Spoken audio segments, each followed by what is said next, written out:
Bonjour à toutes et à tous. Pour les nouveaux venus, je m'appelle Charles, je suis conseiller chez HomeGrade et modérateur pour nos séries de webinaires. Je vous remercie de nous avoir rejoints aujourd'hui. Alors, si vous ne connaissez pas encore HomeGrade, c'est le centre de conseil et d'accompagnement sur le logement en région bruxelloise. Nous proposons aux particuliers divers accompagnements gratuits dans le but de les conseiller au mieux dans leurs projets de rénovation. Vous pouvez nous joindre au 1810 ou via le formulaire de contact sur le site homegrade.brussels et vous pouvez aussi passer nous voir pour de vrai au point info situé place Quetelet numéro 7 entre les métros Madou et Botanique sur le site de l'ancien observatoire d'astronomie de Bruxelles. Je vous invite à consulter notre site web car nous mettons à votre disposition toute une série de brochures thématiques et de fiches infos autour de la rénovation de l'habitat. N'hésitez pas non plus à vous abonner à notre chaîne YouTube. Vous pourrez retrouver d'ici quelques jours cette présentation ainsi que les différents webinaires que nous avons déjà réalisés. Alors voilà, on est le 24 avril. Dans quelques jours, les vacances francophones commencent. Avec ma femme et mes enfants, nous partons chez Mamie pour quelques jours. Mamie, elle s'est fait construire une maison de plein pied, car quand on devient vieux, c'est plus facile, surtout si on se casse une patte. Elle a raison. Un logement adapté et accessible, c'est super important. Pour les constructions neuves, c'est presque automatique et légalement assez bien encadré. Mais quand il s'agit de rénovation, c'est pas la même histoire ni les mêmes obligations. Alors, pour mieux comprendre et se préparer à ces questions, nous avons demandé à une ASBL spécialisée dans l'adaptation du domicile de venir nous parler de cette thématique et des approches et solutions possibles. Je vous invite donc à accueillir aujourd'hui Nathalie Merlin, architecte d'intérieur, conseillère en accessibilité publique et conseillère technique en adaptabilité des logements privés. Nathalie, la parole est à toi. Bonjour à tous. Déjà, un grand merci à HomeGrid d'avoir nous avoir invités. Alors, nous allons parler du logement adapté et accessible à tous. Je travaille chez Solival. Je suis conseillère technique euh, en conseil en adaptation de domicile privé et conseillère en accessibilité publique pour la région de Bruxelles-Capitale et ses alentours. Alors, notre mission principale est d'accompagner les personnes en perte d'autonomie afin qu'elles puissent rester le plus longtemps possible à domicile dans les meilleures conditions.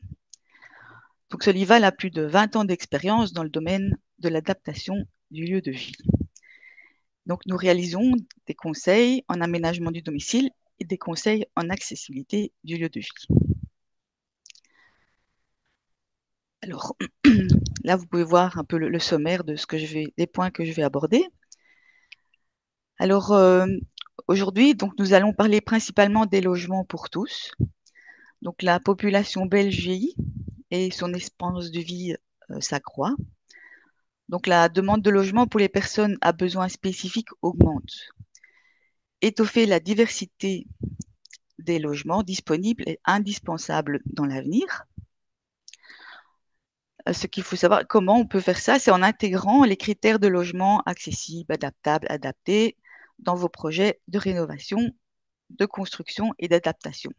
Ce sont des termes un peu plus compliqués, mais vous allez comprendre plus tard. Donc, on va essayer d'intégrer au mieux les besoins spécifiques des usagers et que les aménagements apportés améliorent la qualité de vie et l'autonomie de chacun, chacune. Donc, si vous êtes propriétaire, bailleur privé, sociaux, syndic d'immeubles, investisseurs, fondateurs, professionnels du bâtiment, architectes, entrepreneurs, locataires, ce webinaire vous propose des pistes et des informations car la matière est très vaste.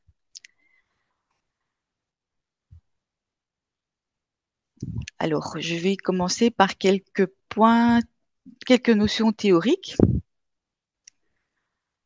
Donc, déjà la définition de PMR. Les PMR sont des personnes à mobilité réduite. Maintenant, on emploie un peu plus le terme les PBS, les personnes à besoins spécifiques. Ça entoure un peu plus de personnes, de type de handicap et de type de perte de mobilité et de perte d'autonomie. Alors, En fait, étonnamment, nous passons tous par ce statut un jour ou l'autre. En effet, nous sommes tous des PMR potentiels. Nous pouvons connaître chacun des difficultés de mobilité. Très ponctuellement, c'est quand on doit transporter des colis. Durant une période temporaire, c'est quand, lors de l'utilisation d'une poussette, on a des béquilles, on est en fauteuil roulant pendant une revalidation, on est une famille avec des jeunes enfants, on est une personne en convalescence. Ça, c'est des périodes temporaires. Et alors, parfois aussi, il y a, c'est de manière définitive, le handicap est irréversible suite à un accident, une maladie ou la vieillesse.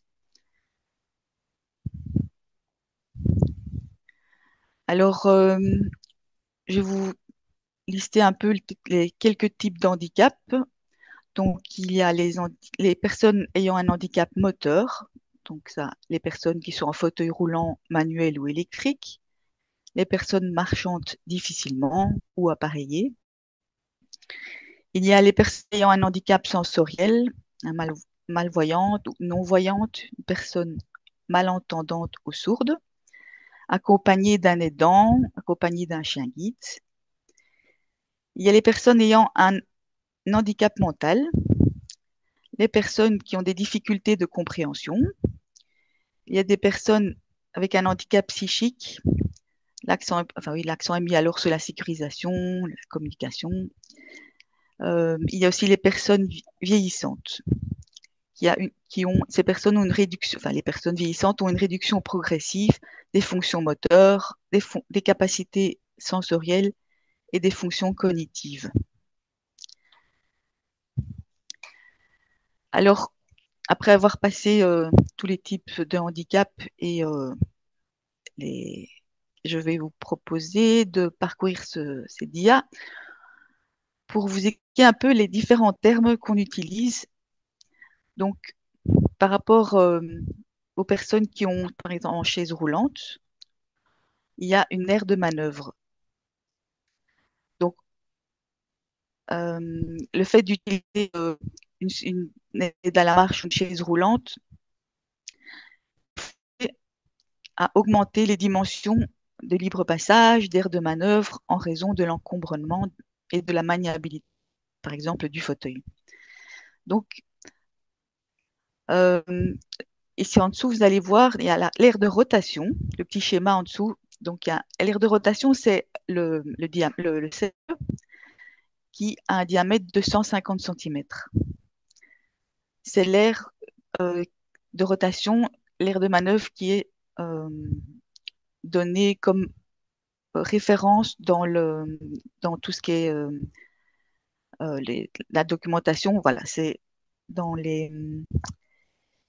l'urbanisme, dans les réglementations d'urbanistique. Voilà, ils ont décidé c'était 150 pour faire la rotation de 360 degrés avec une chaise roulante. À côté, à droite, vous avez une aire de transfert. C'est une aire de transfert, c'est une partie, une zone qui permet de placer le fauteuil roulant à côté, par exemple, du WC ou à côté d'un siège et de pouvoir faire le transfert. C'est une aire de transfert. C'est le rectangle qui est sur le, le schéma, le plan du milieu. Donc, l'aire de transfert et l'aire de rotation peuvent se juxtaposer. Et elles doivent être toujours près à côté de l'endroit, par exemple, du WC, du siège. Voilà. Alors, un autre terme, c'est le passage libre.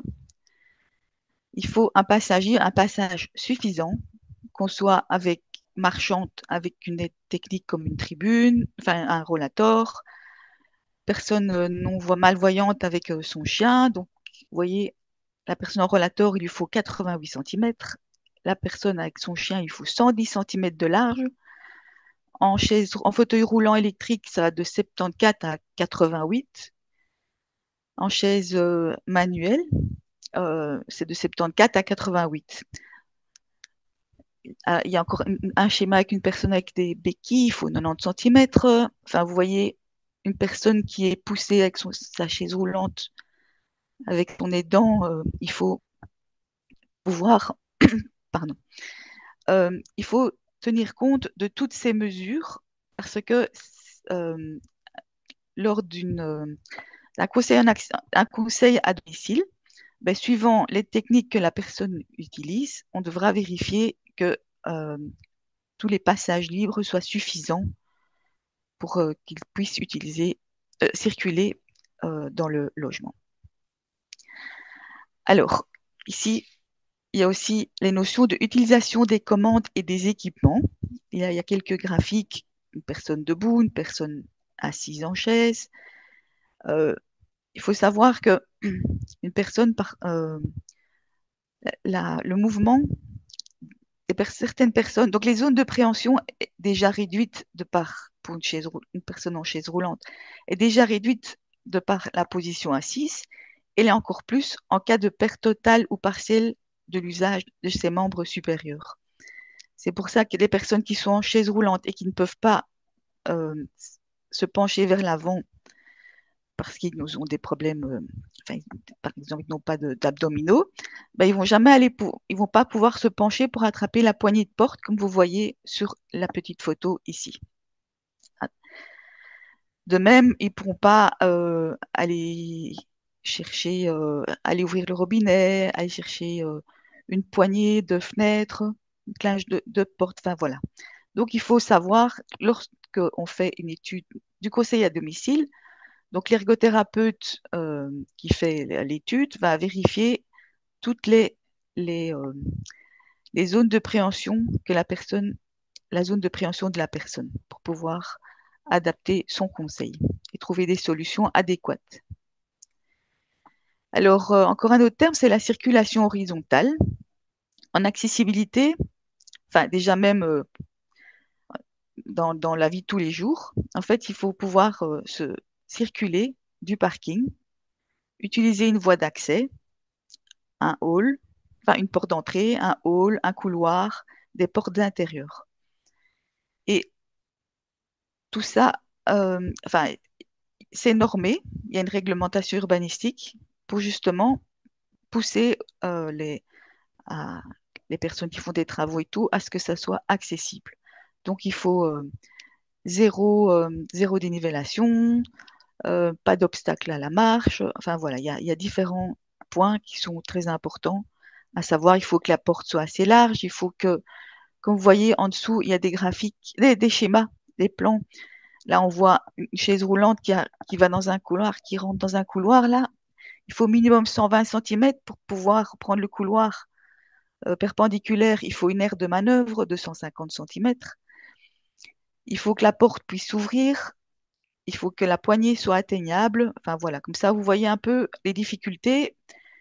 Voilà, donc qu'on rencontre pour la circulation horizontale. Par exemple, dans les appartements des particuliers, parfois il faut modifier une cloison ou parce qu'il n'y a pas d'aire de manœuvre suffisante. Ou alors, enfin, voilà, on a toutes sortes de solutions, de systèmes pour pouvoir permettre de trouver enfin, pour trouver des solutions. Donc, une porte d'entrée extérieure, elle doit faire 95 cm de passage libre. Comme ça, vous savez que c'est passage libre, c'est hors obstacle.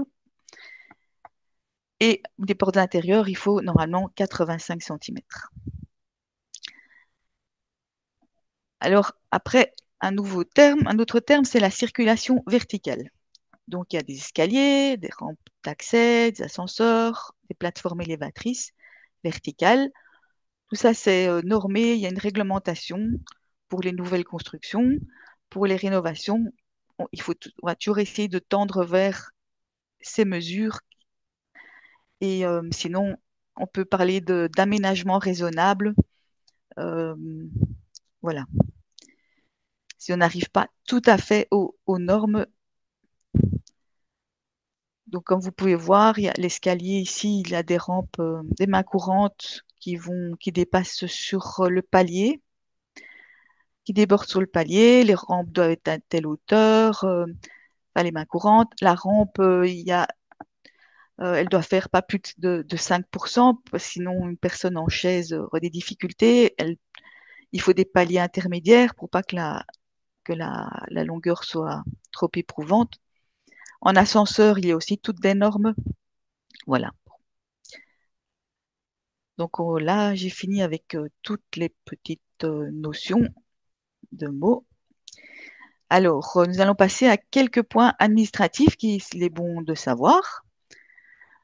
Alors, il faut savoir qu'il y a un règlement urbanistique régional. Donc, pour nous, ici à Bruxelles, euh, on peut se référer au règlement régional d'urbanisme et notamment pour les personnes, pour justement, il y a un chapitre spécial pour l'accessibilité des bâtiments par les personnes à mobilité. C'est le titre 4 du RRU, donc des règlements urbanistiques de la région bruxelloise.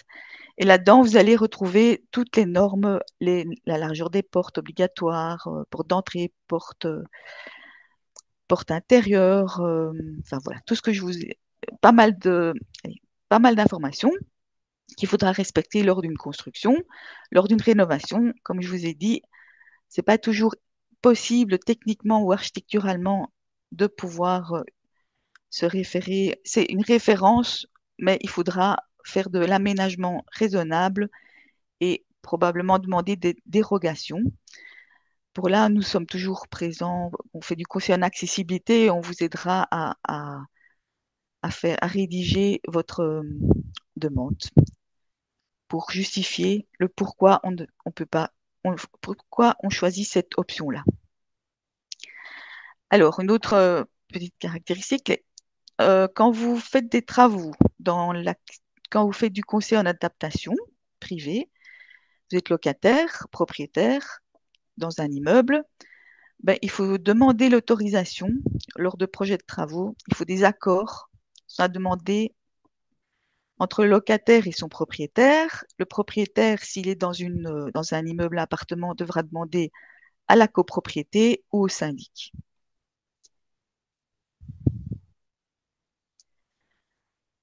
Alors, vous avez les aides financières, ça c'est toujours très intéressant à connaître. Donc ici, c'est pour la région bruxelloise. Il y a des primes régionales qui sont des Nathalie, primes. je me Oh, permets de te couper, mais c'était des primes qui étaient vraies en 2024. On ne sait pas ce qui va se passer en ah oui, oui, 2025. oui, pardon. Tant qu'il n'y a pas de gouvernement, on n'a aucune information sur l'évolution des primes et sur les possibles reprises. Donc je pense que ce slide, on peut Ok, passer en tout cas pour les primes Rénolution en région bruxelloise. oui, c'est vrai. Il y a, oh là là, attendez, j'ai fait une bêtise, je pense. Ça c'est. Alors, il y a aussi des primes communales pour les seniors, les personnes handicapées. Il faudra se renseigner dans votre commune. Alors, il y a d'autres interventions financières sur la région Bruxelles-Capitale. Donc, pour les personnes qui ont une reconnaissance d'handicap et qui ont enfin, ils doivent remettre un dossier médical s'ils sont acceptés chez Iriscare. Donc, il y a moyen de rentrer un dossier chez Iriscare pour avoir une intervention pour des aides matérielles, des aménagements. Ça consiste à un remboursement partiel et total d'achat de matériel pour accroître l'autonomie de la personne. Ça s'adresse aux personnes dont le handicap est survenu avant l'âge de 65 ans et domiciliées en région bruxelloise. Euh, les bénéfices, enfin, les interventions sont octroyées sous réserve d'un certain nombre de conditions qui sont reprises sur le site de Iriscare dans les aides individuelles. Donc ça, c'est les interventions, une aide financière de Iriscare pour la personne porteuse d'un handicap. Il y a des associations qui ont aussi qui peuvent aussi donner des interventions financières liées au handicap ou à la maladie, comme la Ligue de la sclérose en plaques, la Ligue Parkinson, voilà, l'ABMM. Et sinon, encore une autre solution, ce n'est plus une intervention financière, là c'est un crédit, donc c'est un prêt. C'est le crédit autonomie qui est octroyé par le Fonds du logement. N'hésitez pas à aller sur leur site pour avoir plus d'explications, plus d'informations, puisque ça, c'est vraiment très personnel, c'est suivant votre cas, suivant votre situation. Alors, il existe des facilitateurs pour demander les aides financières. Enfin, pour demander des aides financières, pour demander des informations, voilà, pour se faire aider. Il y a notamment HomeGrid, il y a le réseau Habitat dans certaines communes. Il y a les ligues qui font aussi qui peuvent vous aider. Et alors, il y a les services conseils comme le nôtre Solival, un service en conseil en adaptation du domicile et en accessibilité. Voilà. Alors, nous allons passer faire la différence entre le conseil en adaptation du domicile personnalisé et le conseil en accessibilité des lieux de vie. Ainsi, vous allez pouvoir vous y retrouver. Donc, à gauche, dans la colonne de gauche, vous aurez le conseil en adaptation du domicile personnalisé. Bon, chez nous, l'offre est gratuite pour tous. Et à droite, vous allez trouver la colonne, c'est du conseil en accessibilité des lieux de vie. Alors, dans la colonne de gauche, donc pour le personnaliser, c'est pour qui? C'est pour toute personne en situation de handicap, l'entourage et toute personne soucieuse d'évaluer le potentiel de leur logement.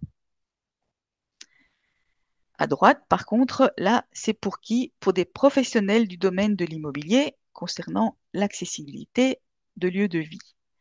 C'est par exemple des bureaux d'architecture, des bureaux d'études, d'entrepreneurs, des bailleurs d'immeubles de logement, des responsables immobiliers d'immeubles sociaux, des syndics, enfin voilà, j'en ai sûrement encore oublié. Donc c'est pour des projets d'accessibilité, mais c'est de tout handicap, voilà, et c'est un projet de rénovation, pour des projets de rénovation et de construction. Donc ça peut être, on nous fait appel pour avoir une entrée d'immeuble accessible. Enfin, je vous montrerai des petits exemples plus tard. Alors, nous revenons à la colonne de gauche, le conseil personnalisé. Donc c'est pour une personne bien précise ou son entourage. L'objectif, c'est de favoriser le maintien à domicile dans le cadre d'un projet de vie. Et par quels moyens on fait ça? Donc les l'ergothérapeute vous rencontre à domicile ou à la salle, puisqu'on a une salle d'essai à Bruxelles, que je vous en parlerai plus tard. L'ergothérapeute pourra faire des essais de matériel. En fait, elle essaie de trouver des solutions. Elle vous accompagne pour trouver des solutions. Donc, par un essai de matériel, après, elle réalisera un dossier. Et la conseillère technique, elle réalisera un dossier et voilà, pour pouvoir, par exemple, rentrer ce dossier chez Iriscare pour avoir une intervention financière, ou alors pour demander à un entrepreneur, vous donner une partie du dossier, la partie technique, pour que l'entrepreneur puisse faire un devis. Alors, par rapport, donc ça c'était le conseil privé pour une personne bien précise.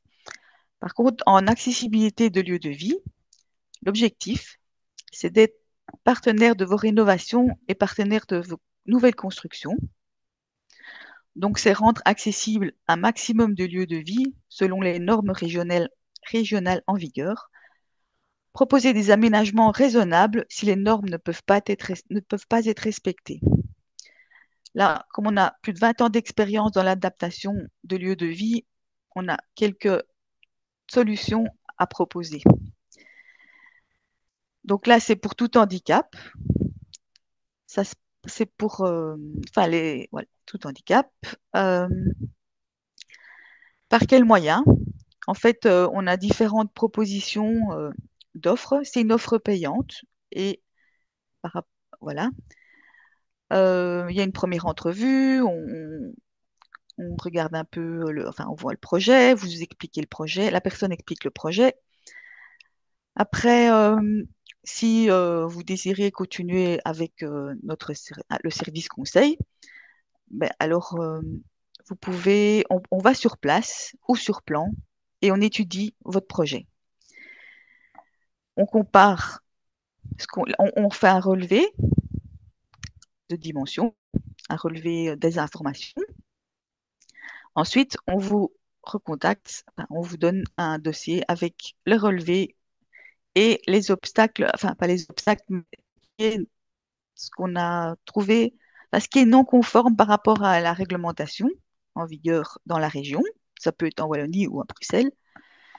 On vous fait des recommandations, on peut vous faire des recommandations. Euh, et des recommandations, c'est donc soit on va sur place, on relève ce qui va pas, et on vous donne des fiches techniques pour dire voilà, vous devez arriver à avoir par exemple une aire de manœuvre de 150 centimètres à cet endroit-là. Si vous désirez aller plus loin, on peut faire des recommandations. Donc, on va chercher des solutions, on va proposer des solutions, des aménagements raisonnables. Et pour aller plus loin encore, on peut faire un conseil de support technique où on vous donnera des adresses, des références de produits, voilà, qui va permettre de mener à bien le projet. Donc, ça, j'ai dit. Donc, c'est une clé, voilà, c'est une offre clé en main pour vous faciliter la vie. Alors, nous revenons enfin, je vais continuer sur l'accessibilité des lieux de vie. Donc, à quoi sert le dossier qui vous sera remis? Ça a informé le professionnel, à servir de base pour des devis, pour les entrepreneurs, pour les vendeurs de matériel, pour réaliser des achats de matériel et ou justifier une demande d'intervention financière. En fait, c'est un peu la même chose pour le conseil personnalisé. Voilà, c'est le dossier qui peut servir à tout ça. Et le dossier personnalisé, c'est gratuit. Le dossier en accessibilité des lieux de vie est payant. Alors, il y a des aides financières, comme je vous les ai expliquées précédemment. Alors, je vais passer à plus quelques cas On est à peu pratiques. près à mi-temps, comme ça tu sais, Nathalie. OK, merci. Donc, dans des exemples de projets, nous avons pu être partenaires d'un super projet.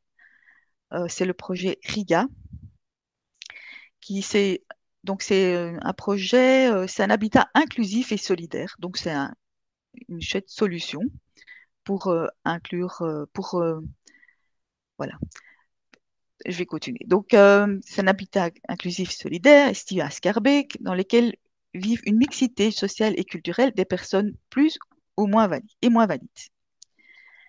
Alors, ici, ça a été une grosse rénovation. Enfin, le projet, c'est un très beau projet, c'était une grosse rénovation et un changement d'affectation. Donc, on peut qualifier le projet de logement accessible pour certaines parties, pour les parties communes, adaptable pour certains appartements et lieux polyvalents, et adapté avec des aménagements pour personnaliser dans les appartements. Donc le projet, c'est un projet immobilier privé par un propriétaire bailleur. Donc l'immeuble est géré par une agence immobilière sociale, une AIS. C'était un immeuble de bureau qui a été reconverti en logement. Alors une partie des appartements sont adaptés, les espaces communs sont accessibles pour répondre aux besoins des personnes qui y habitent. Le rez-de-chaussée accueille une salle communautaire avec une cuisine accessible pour les habitants. Et il y a à côté de ça, enfin, à chaque étage, il y a des appartements adaptés et des appartements standards, une, deux, trois chambres. Voilà. Et toutes ces personnes s'entraident. Enfin, c'est vraiment un chouette projet. Je vous conseille d'aller sur leur site pour le découvrir. Donc, sur les photos, on voit la salle polyvalente où tout le monde est réuni. On voit la cuisine accessible qui est réglable en hauteur suivant la personne qui l'utilise. Bon, là, l'entrée a été automatisée, motorisée. Donc, les personnes qui n'ont pas la possibilité de pousser la porte, ils ont une télécommande sur leur fauteuil roulant et la porte s'ouvre automatiquement. Et au-dessus, vous pouvez voir les rampes qui ont été créées pour accéder à l'entrée. Voilà. Alors, nous avons comme projet, on a aussi eu la chance de participer à ce projet du CLTB. C'est le projet Verheiden Leni. Donc, globalement, le projet consistait en la transformation d'un centre paroissial désaffecté en un ensemble de 7 logements, dont un appartement adapté à une personne spécifique, à une personne bien, à une personne. Donc, c'est une adaptation personnalisée, parce que cette personne est propriétaire et il a adapté tout son appartement pour lui. Il y a aussi un espace communautaire et un jardin ouvert aux habitants du quartier. Cette partie-là est un lieu accessible, comme on dit. Donc, vous voyez les photos, la photo de la façade avant, la photo de la façade arrière avec le jardin. Vous voyez les rampes d'accès. Bon, il y a encore, c'est à l'inauguration, il y a les flèches parce que c'était lors du le Covid ou après le Covid. Voilà. Et donc, le jardin est accessible avec des rampes. Les personnes qui veulent marcher, enfin, veulent utiliser l'escalier, il y a un escalier, il y a des mains courantes. C'est une grosse rénovation, mais il y avait des obstacles architecturaux qui n'ont pas permis de. Tout n'est pas exactement tip-top comme le veut le règlement urbanistique. Il a fallu aussi faire de l'aménagement raisonnable pour qu'un maximum de personnes puissent profiter des lieux. Donc voilà. Alors, si vous voulez avoir plus d'informations sur le CLTB et sur le projet, je vous conseille aussi d'aller voir sur leur site. Et d'ailleurs, il y a une petite description ici en dessous. Alors, nous avons aussi réalisé, on a reçu un projet d'adaptation d'accessibilité pour un immeuble de logement d'une trentaine d'appartements. Donc, en fait, il y avait une marche à l'entrée et la porte était très lourde. La marche avait 7 cm. Donc, on a proposé, on a fait un conseil et on a proposé de donc, supprimer la marche, la dénivellation de 7 cm en remontant l'allée au niveau de la zone horizontale actuelle et pour créer, parce que devant chaque porte, il faut une aire de rotation, comme je vous ai expliqué précédemment dans les termes. Donc là, l'allée a été remontée, donc il n'y a plus de différence de niveau entre l'allée et l'intérieur du hall d'entrée. Et la porte a été motorisée. Ainsi, la, euh, des personnes, ainsi les personnes peuvent actionner la porte avec soit un bouton, soit elle peut continuer à pousser la porte, soit un bouton et la porte s'ouvre toute seule, motorisée. Voilà. Donc, alors, quelques exemples en conseil personnalisé. Donc ça, c'est pour une personne bien spécifique. Là, c'est une personne qui devait rentrer, qui est en fauteuil roulant électronique et qui avait des marches devant chez elle. Bon, c'est une copropriété. Enfin, il y a plusieurs appartements. Donc, il fallait. Donc, par exemple, pour ce projet, il faut demander un permis à l'urbanisme parce que on modifie le trottoir. On a modifié le trottoir. Il a fallu demander un accord à la copropriété ou au propriétaire si la personne est locataire pour voir si tout le monde était d'accord de faire les travaux. Accepter les travaux, du coup, notre dossier, il sert aussi à exposer le projet à la copropriété. Ainsi, tout est clair. Voilà. Et donc là, ils ont remonté le trottoir pour pouvoir récupérer les 2 marches, la hauteur des 2 marches. Alors, la porte n'était pas accessible, la poignée de porte n'était pas accessible, du coup, elle a été motorisée. Donc, la personne a une télécommande ou soit sur son téléphone, soit une télécommande pour ouvrir la porte. Donc, en dessous, vous voyez la porte motorisée. Euh, c'est une personne qui vivait seule, donc maintenant elle est tout à fait autonome pour pouvoir rentrer chez elle. Alors, oui, il faut aussi savoir que si l'ergothérapeute, enfin, on fait du conseil en aménagement de domicile personnalisé, on fait attention à savoir que la personne puisse se déplacer du trottoir, du parking ou du trottoir vers son appartement. Parce que si on aménage l'intérieur de son appartement et qu'elle ne sait pas sortir ni rentrer, on appelle ça une cage dorée, ça ne sert à rien. Donc, quand on étudie, on étudie un projet, c'est un projet global, quoi. Il faut se comprendre, il faut faire l'étude de la chaîne de déplacement de l'extérieur jusqu'à son appartement. Alors ici, nous avons une cuisine qui a été adaptée pour une personne en chaise roulante électronique. Donc, le dessous des meubles ont été enlevés. Yes. Donc, on a une tablette avec un espace libre en dessous de la tablette pour pouvoir permettre d'avancer avec son fauteuil roulant. Les mesures ont été prises euh, pour pouvoir avoir la mesure qui convenait exactement, précisément à cette personne-là. Voilà. Et alors, une petite aide technique. Donc, quand vous avez des problèmes pour rentrer dans votre baignoire, vous êtes à risque de chute, vous n'avez plus la force, ou voilà, eh ben, on peut proposer des aides techniques avant de proposer la solution de la douche de plein pied. Donc ici, je vous montre, c'est une planche de bain que vous mettez sur le bord sur votre bain. Et là, vous voyez le mouvement de la personne. La personne s'assoit, elle passe ses jambes de façon sécurisée dans la baignoire. Et là, soit elle reste assise et elle prend la douche, soit elle peut se relever et là, il faudra des barres d'appui. Voilà, un, c'est, voilà, un exemple de solution quand on ne sait plus rentrer dans sa baignoire ou ayant des difficultés. Bien sûr, l'ergothérapeute va faire le test, va essayer et va voir, va étudier toutes, euh, toutes les solutions. Alors, bon, ben, là, Solival, parce que là, je parle de la SBL Solival, c'est aussi, on donne aussi des formations données à des professionnels, des étudiants, des aidants proches.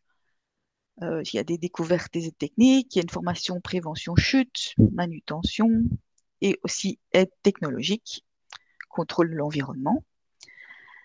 Alors, nous avons un ergothérapeute qui est spécialisé dans les nouvelles technologies et leurs possibilités pour les personnes en perte d'autonomie à Bruxelles. Donc, il a des claviers adaptés. Enfin, à la salle, on a toutes sortes de matériel, des claviers adaptés, des, enfin, euh, des contrôles de l'environnement, des boutons, soit un contrôle à la voix et il y a un store qui peut être motorisé, il y a des portes qui peuvent s'ouvrir. Enfin, voilà, c'est le contrôle, ça s'appelle le contrôle de l'environnement. Et il y a aussi tout ce qui est aide à la communication, clavier adapté, contacteur, et voilà. Alors, et il y a aussi le conseil en accessibilité. Oui, oui, oui, oui. Ça, je vous en ai parlé précédemment. Alors, nous avons une salle à Bruxelles, à Berchem-Saint-Agathe, qui c'est comme un appartement avec une chambre, une cuisine, une salle de bain, une toilette. Ça permet aux ergothérapeutes de venir faire des tests avec les personnes pour voir si la solution convient. Et ça te permet ainsi de ne pas acheter toutes sortes d'aides techniques qui ne servent à rien. Et nous avons des brochures et des publications qui donnent un petit aperçu des chouettes conseils pour la cuisine, la salle de bain, euh, pour, enfin, voilà, et à découvrir sur notre site. Voilà, merci pour votre attention. Donc, si vous voulez nous contacter pour un conseil personnalisé ou un conseil en accessibilité, n'hésitez pas à téléphoner au 078 15 15 00. à nous envoyer un mail à info@solival.be ou venir visiter notre site internet où vous allez trouver toutes les informations. Et voilà. Ici, Oh, pardon, et vas-y, ici, vas-y. je vous mets pardon, tous les liens et les ressources documentaires qui sont intéressantes à connaître, qui ont aidé à réaliser le PowerPoint. Voilà, je vous remercie. Super, voilà, je reprends un peu le micro. Nathalie, bravo pour ta première présentation en live. C'est Merci. pas un exercice facile. On sent que tu maîtrises super bien les problématiques. Et ce que je trouve génial, c'est que Solival a des solutions très concrètes pour le quotidien des personnes avec des difficultés particulières pour se déplacer ou autres.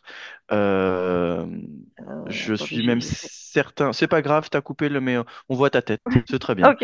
Moi, je suis certain que ce que tu as présenté, bah, ça a permis de rassurer celles et ceux qui sont de temps en temps confrontés à cette problématique, qui pensent être seuls. En fait, ils sont pas seuls. Il y a des associations qui se tournaient pour obtenir des réponses, des conseils, un soutien.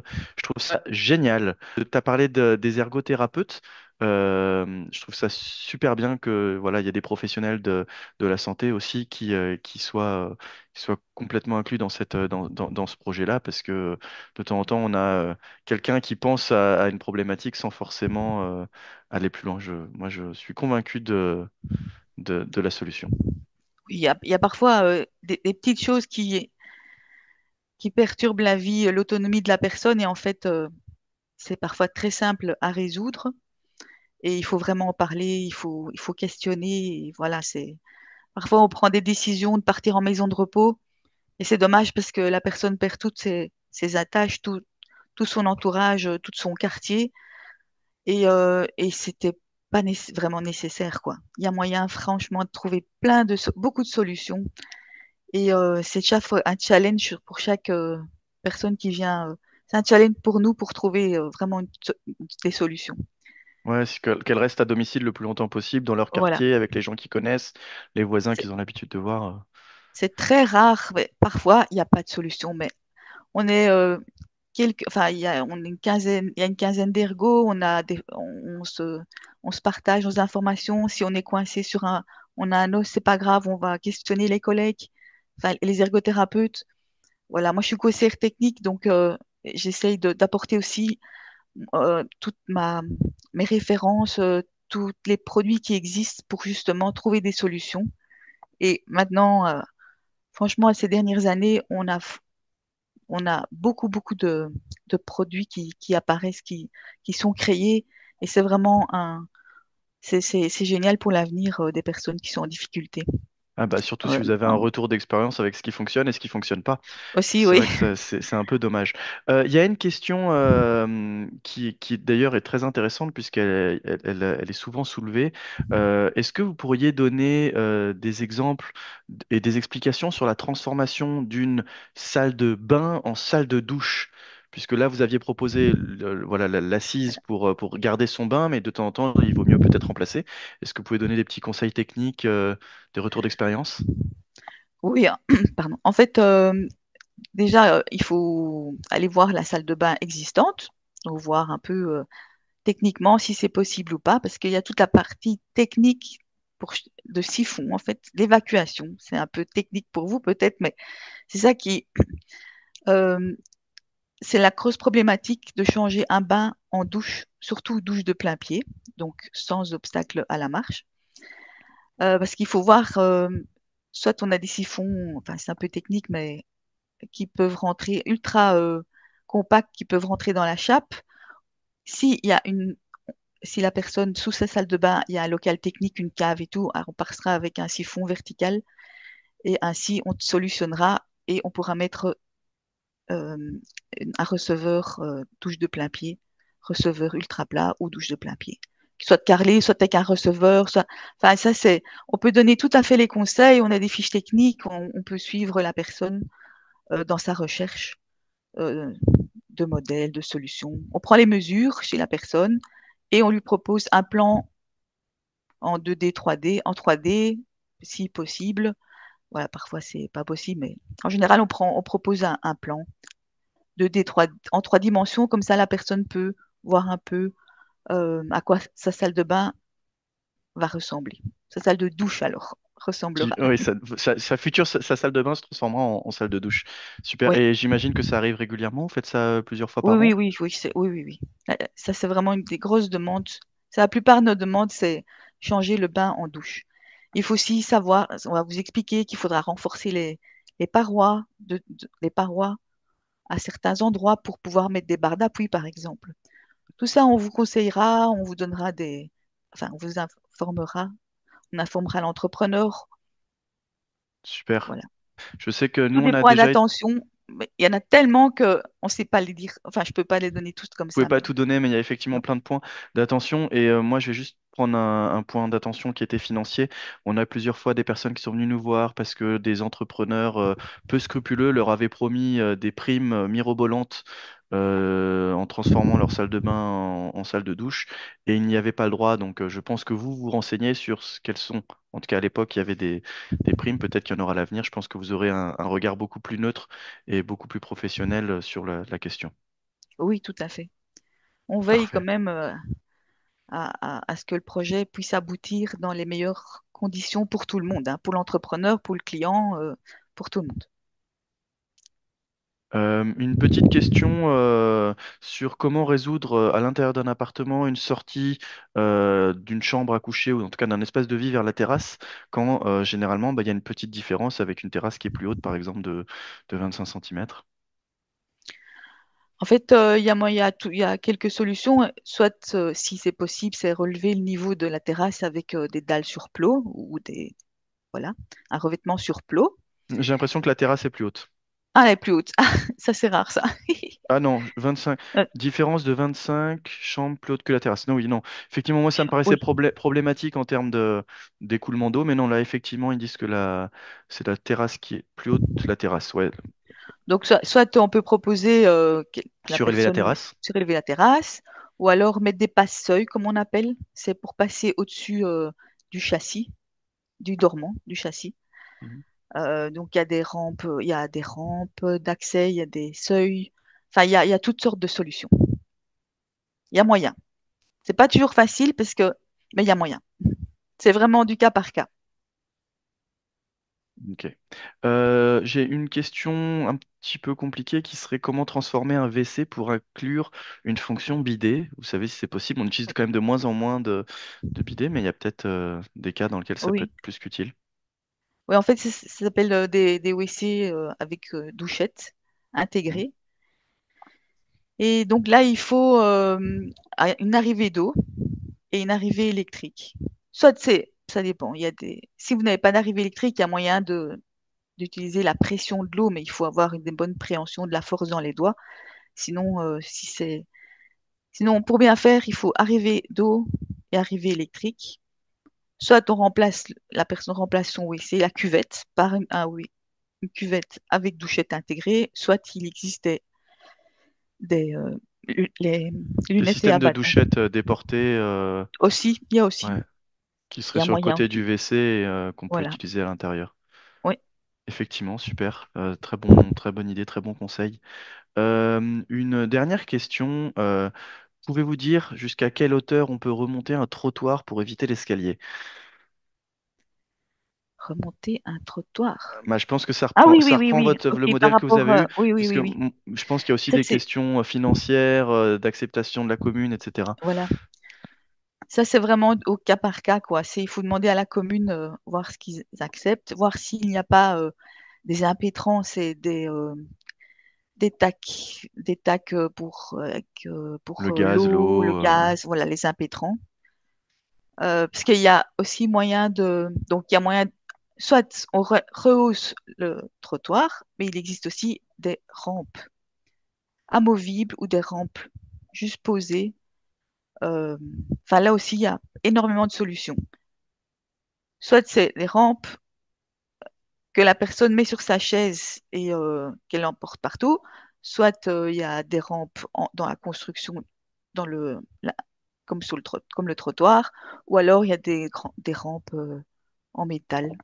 Enfin, Ouais, je pense que vous avez des solutions très concrètes. Oui, oui, on Moi, a, oui, j'invite les personnes qui se posent des questions à éventuellement faire une photo, vous l'envoyer sur info@solival.be, prendre bonne idée. contact avec l'ASBL. Je suis sûr qu'ils auront des solutions concrètes, plus ou moins onéreuses en fonction de la difficulté, pour rendre plus accessible votre logement et, et mieux adapté à vos besoins spécifiques. Écoutez, Nathalie, on arrive à la fin du webinaire. Il y a plus d'une trentaine de personnes qui nous ont suivis. Ça fait une salle de classe remplie, bien Ouais. remplie. Euh, on a répondu à peu près à toutes vos questions. Si vous en avez d'autres, n'hésitez pas à les envoyer à Solival directement, info@solival.be. Éventuellement des questions pour HomeGrade via notre formulaire de contact en ligne. Nathalie, merci encore d'avoir fait connaître Solival et d'œuvrer au quotidien pour l'adaptation et l'accessibilité des logements, de nos logements à Bruxelles, en Wallonie, en Belgique d'une manière générale. Merci à vous toutes et à vous tous d'avoir assisté à cette présentation. Je vous souhaite à toutes et à tous une excellente après-midi et je vous dis à très bientôt. Nathalie, au revoir et à bientôt. Au revoir, un grand merci.